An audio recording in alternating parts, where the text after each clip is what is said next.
ಈ ಒಂದು ವಿಡಿಯೋ ಸ್ವಲ್ಪ ದೂರ ಇಟ್ಕೊಂಡ್ಬಿಡ್ತೀನಿ.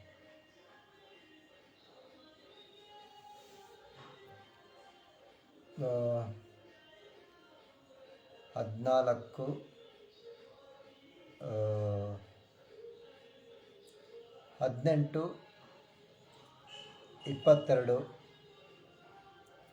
18 22 ವರ್ಷದ ಹುಡುಗಿಯರು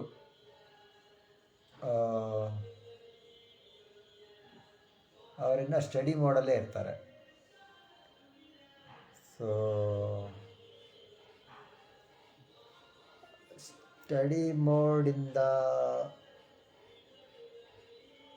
ಸ್ಟಡಿ ಮೋಡಲ್ಲಿದ್ದಾಗ ಅವ್ರ ಬಗ್ಗೆ ಅವರು ಜಾಸ್ತಿ ಯೋಚನೆ ಮಾಡಿರಲ್ಲ. ಸೊ ಅವ್ರ ಬಗ್ಗೆ ತಿಳ್ಕೊಳೋಕ್ಕೆ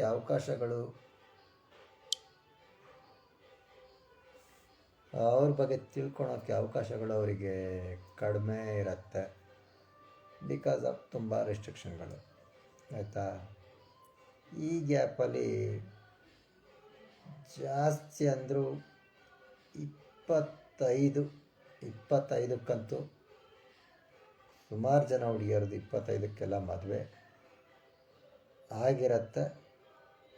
ಕೆಲವ್ರದ್ದು 25ಕ್ಕೆಲ್ಲ ಮದುವೆ ಆಗಿ ಒಂದು ಮಗುನೂ ಆಗಿರುತ್ತೆ, ಒಂದು ಆಗಿರುತ್ತೆ, ಕೆಲವ್ರಿಗೆ 2 ಆಗಿರುತ್ತೆ. ಆದರೆ ಇನ್ನು ಅವರ ಒಂದು ಮನಸ್ಸಿನ ಬಗ್ಗೆ ತಿಳ್ಕೊಳೋ ಇದರಲ್ಲೇ ಇರ್ತಾರೆ, ಪ್ರೋಸೆಸ್ಸಲ್ಲೇ ಇರ್ತಾರೆ. ಹಾಗಾಗಿ ಓದೋ ಏಜಲ್ಲೇ ಯಾವುದಾರೊಂದು ಆಟ, ಇದು ಬೇರೆ ಆ್ಯಕ್ಟಿವಿಟೀಸಲ್ಲಿ ನಿಮ್ಮ ಒಂದು ಓವರಾಲ್ ಪರ್ಸ್ನಾಲಿಟಿ ಡೆವಲಪ್ಮೆಂಟ್ ಕಡೆ ಗಮನ ಕೊಡಬೇಕು ಹುಡುಗಿಯರು.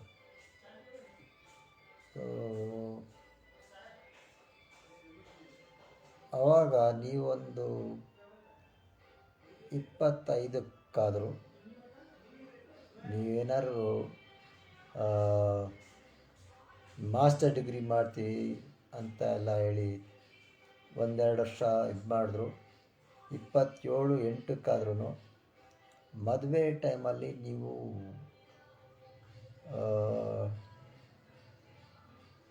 ಡಿಸಿಷನ್ ತೊಗೊಳಕ್ಕೆ ಹಿಂದೇಟು ಹಾಕ್ತೀರ.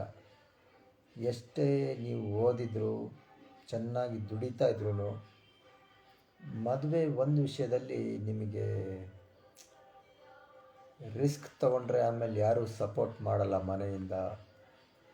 ಆ ಒಂದು ಭಯ ಇರುತ್ತೆ ಹುಡುಗಿಯರಿಗೆ.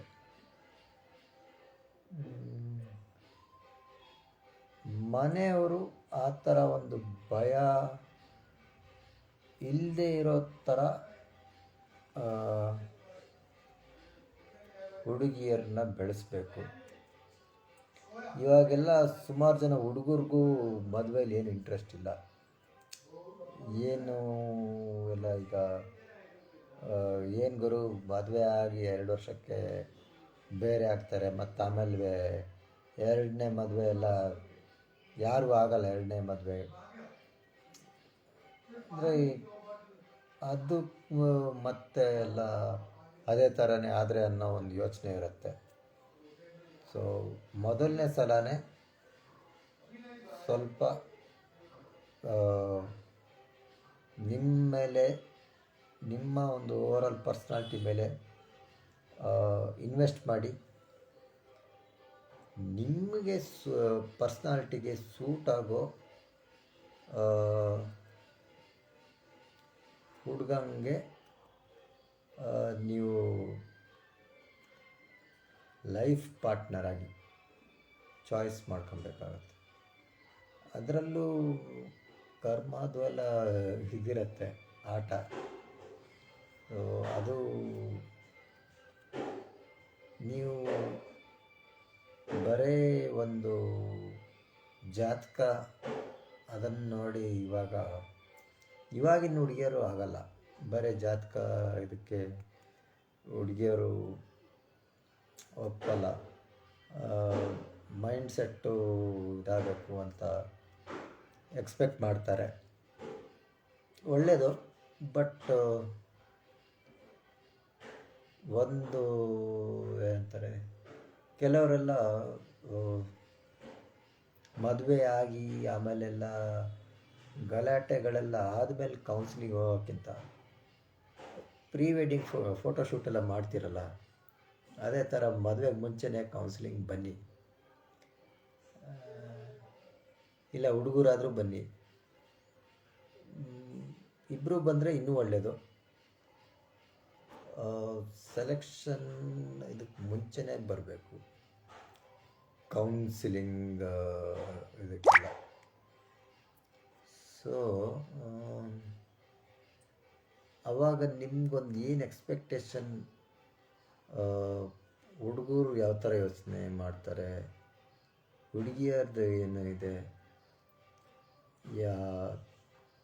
ಆದಷ್ಟು ಯಾವುದೇ ಒಂದು ಯಾವ ಜೋಡಿ ಕೇಳಿದ್ರು ನೀವು full perfect made for each other ಜೋಡಿ ಅಂತ ಯಾವ ಜೋಡಿನೂ ಇಲ್ಲ. ಆದರೂ ಇರೋದರಲ್ಲಿ ಆದಷ್ಟು ಕಡಿಮೆ ಫ್ರಿಕ್ಷನ್ ಇರೋ ಥರ ನಾರ್ಸಿಸ್ಟ್ಗಳನ್ನು ಎಷ್ಟಾಗುತ್ತೋ ಅವಾಯ್ಡ್ ಮಾಡಿ ಮದುವೆ ಆಗಿ. ಆಗಲ್ಲ, ಅದು ನಾರ್ಸಿಸಿಸ್ಟನ್ನೇ ಮದುವೆ ಆಗ್ತಾರೆ, ಅದೇ ಜಾಸ್ತಿ ನಡೆಯೋದು. ಎಲ್ಲದರಲ್ಲೂ ಏನು ಇವನು ಬರೀ ನಾರ್ಸಿಸ್ಟ್ ಅಂತಾನೆ ಹೇಳಿದ್ನಲ್ಲ, 5ರಲ್ಲಿ ಒಬ್ಬರು ಇಬ್ಬರು ಅಂತೂ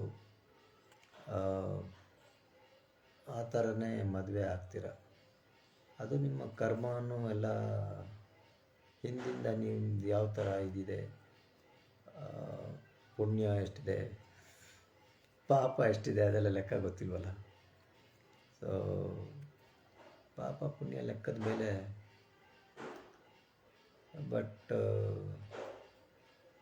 ಮದುವೆ ಆದಮೇಲೆ ಪುಣ್ಯದ ಕೆಲಸ ಏನಾದ್ರು ಮಾಡ್ತಾನೆ ಗಂಡ ಅಂದರೆ ಜೊತೆಗೆ ಸೇರಿಕೊಂಡು ನೀವು ಒಳ್ಳೆ ಕೆಲಸದಲ್ಲಿ ಭಾಗಿಯಾಗಿ ನಿಮಗೂ ಪುಣ್ಯ ಸಿಗತ್ತೆ. ಸೊ ಇಬ್ಬರು ಒಳ್ಳೆಯವರಾದರೆ ಮನೆ ವಾತಾವರಣವೂ ಚೆನ್ನಾಗಿರುತ್ತೆ. ಎಲ್ಲ ಹೆಂಗಸರು ಮಹಿಳೆಯರು ಏನಾದರೂ ಹೆಂಗಸರು ಅಂತಾನೆ, ಅದನ್ನು ಬೈತಿರೋ ಹೆಂಗಸರು ಅಂತಾನೆ ಅಂತ. ನನಗೆ ಕನ್ನಡದಲ್ಲಿ ಗೊತ್ತಿರೋ ಪದಗಳು ಸ್ವಲ್ಪ ಏನಂತೀರ,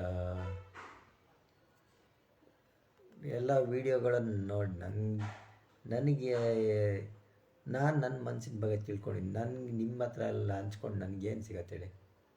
ನೀವು ಒಳ್ಳೆ ಮದುವೆ ಆದರೆ ನಿಮ್ಮ ಜೀವನ ಚೆನ್ನಾಗಿರುತ್ತೆ. ಹಾಗೆ ಒಂದಷ್ಟು ಜನಗಳಿಗೆ ಹೇಳಿದ್ದೀನಿ, ಕೆಲವರೆಲ್ಲ ಕೇಳಿದ್ದಾರೆ. ಕೇಳದೆ ಇರೋರ್ದು ಬೇರೆ ಕತೆ. ಮ್ಯಾರೇಜ್ ಮುಂಚೆನೇ ಕೌನ್ಸ್ಲಿಂಗ್ ಅಂದರೆ ಒಂದು ಮದುವೆಗೆ 1-2 ವರ್ಷ, ಮದುವೆಗೆ ಮುಂಚೆ 1-2 ವರ್ಷ ರೆಗ್ಯುಲರಾಗಿ ಯೋಗ ಪ್ರಾಕ್ಟೀಸ್ ಮಾಡಿ. ಯೋಗದಲ್ಲೆಲ್ಲ ನಿಮಗೆ ಮನಸ್ಸಿನ ಭಯ, ಕೋಪ, ಅಸೂಯೆ ಅದನ್ನೆಲ್ಲ ಹೇಗೆ ಮ್ಯಾನೇಜ್ ಮಾಡಬೇಕು ಅಂತ ಗೊತ್ತಾಗುತ್ತೆ.